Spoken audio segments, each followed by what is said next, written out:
समजा 15 पर्यंत त्रिकोणी संख्या आपल्याला माहित आहे. पहिली त्रिकोणी संख्या कोणती आहे?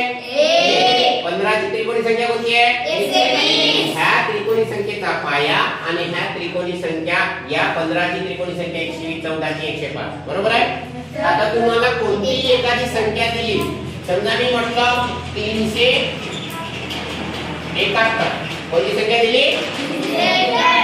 371 आणि ही त्रिकोणी संख्या आहे की नाही हे ओळखायचं आहे. काय म्हटलं? ही त्रिकोणी संख्या आहे की नाही.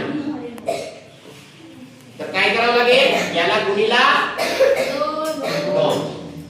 या संख्येला बघायचं आहे. सांगा बेक हा चला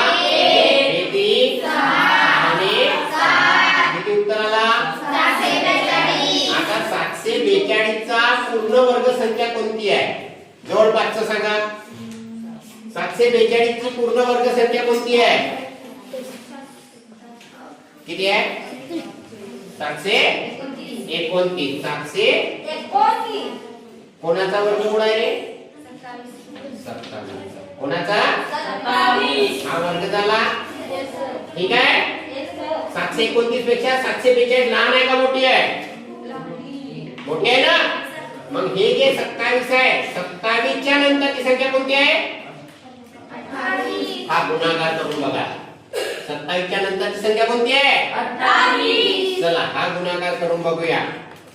सांगा 8 साठी 56 8 8 दुने 16 ने 5 21 झाला एककाचा गुणाकार.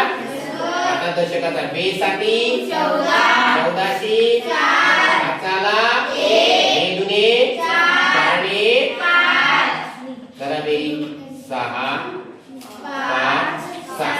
आपलं किती उत्तर यायला पाहिजे? तर आलं किती? 770. आता 27 तुला 28 केलं तर एवढं उत्तर आलं.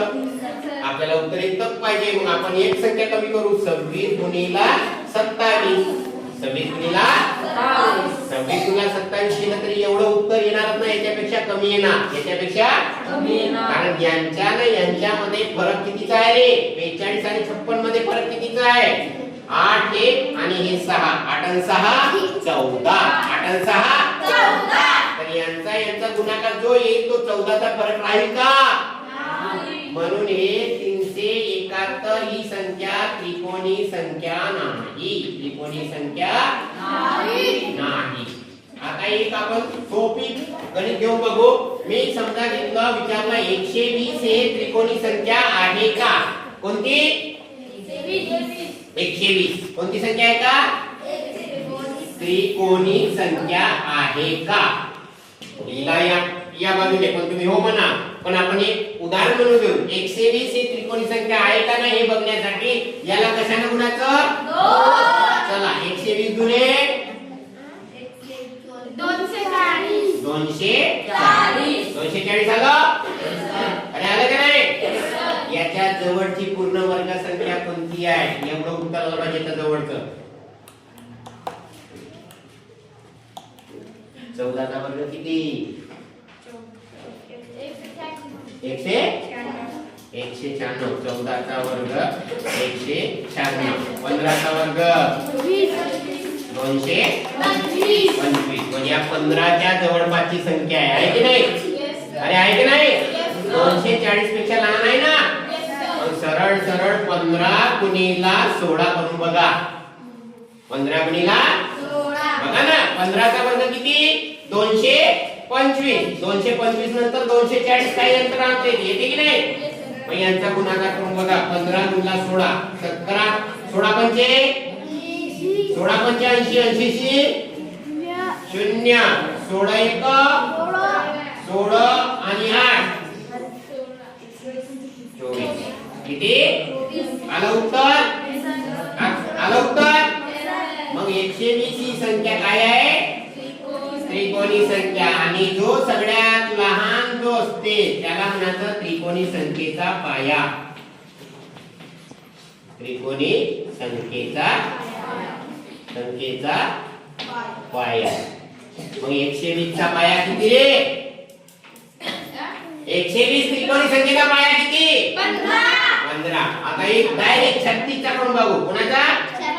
36 गुणिला 2. 36 गुणे 72. ठीक आहे झालं. आता 72 जवळची व पूर्ण वर्ग संख्या कोणती? त्याचा उत्तर जवळपास 72 आलं पाहिजे. 9 9 80 मोठी होते. 8 8 8 आला. 8 लिहिलं. 8 च्या नंतरची संख्या 8 9 आलं 72. आणि 36 काय आहे? त्रिकोणी संख्या. काय आहे? त्रिकोणी संख्या. या 36 च्या त्रिकोणी संख्येचा पाया किती रे? किती? 8. लिहिला म्हणून बघून नको सांगा. आहे की नाही? पाया किती? 8. ओके.